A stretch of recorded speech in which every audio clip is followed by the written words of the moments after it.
மரத்தில் மறைந்த அதிர்ஷ்ட மனிதன் உத்திரா மகாபாரத போர் வெடிக்கப் போகும் அன்று ஒரு விறகு கொத்தி வனத்தில் நடந்து கொண்டிருந்தான். அவன் பெயர் உத்திரா. அரசர்கள் இல்லாத உலகத்தில் வாழும் ஒரு சாதாரண மனிதன். தூரத்தில் ஓசை, குதிரை பரபரப்பு, ஆயுதத்தின் சத்தம். போர் வெடிக்கப் போகிறது. பயந்த உத்திரா ஒரு பெரிய மரத்தில் ஏறி மறைந்து கொண்டான். ஆனால் அந்த மரமே அவனது அதிர்ஷ்டத்தை எழுதப் போகிறது என்பதை அவன் அறியவில்லை. அவனது கண்கள் பார்த்தது. அர்ஜுனனின் அம்பு, கர்ணனின் கொதிப்பு, பீஷ்மரின் வீரம், கிருஷ்ணரின் சூழ்ச்சி, அனைத்தையும் அவன் பார்த்தான். போர் முடிந்ததும் யாரும் காணாத அந்த மரத்தின் மேலே யாரோ இருப்பதை பாண்டவர்கள் கவனித்தனர். அவனை அழைத்தனர்.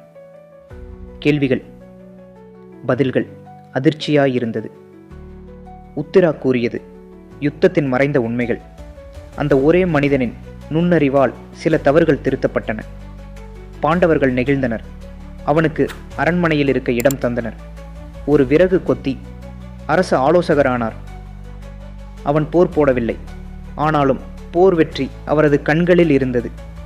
மனிதன் எங்கே இருக்கிறான் என்பதல்ல முக்கியம், அவன் என்ன பார்க்கிறான் என்பதே மிக முக்கியம்.